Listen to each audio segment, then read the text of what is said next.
Сапар кыл. Сапарга кеткен адам кетип атканда башка адам, келип атканда башка адам болот. Ал жердеги дарактар, ал жердеги көлдөр, ал жердеги дарыялар, суулар, чөлкөмдөр, чөлдөр, адамдар, жаңы маданият, жаңы адеп ахлак, жаңы кулк мүнөз, жаңы королор, жаңы мөмө жемиштер, бүт бардыгы не? Адамга энергия, күч, акыл, парасат берет.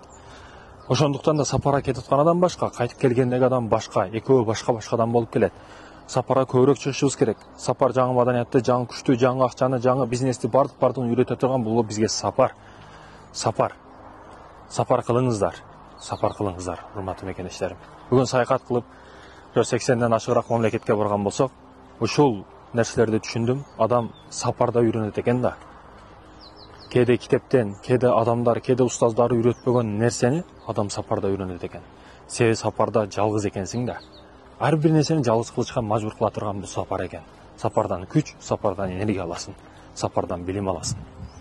Ошондуктан да окуган адам билимдүү, сапар кылган адам парасаттуу да. Билим менен парасаттын айырмасы өтө күчтүү. Парасат билип, ар бир нерсени билип алдын ала кылуу, билим кайда ошол нерсе келгенде бирөө айтканда кылуу. Ойлонуңуздар.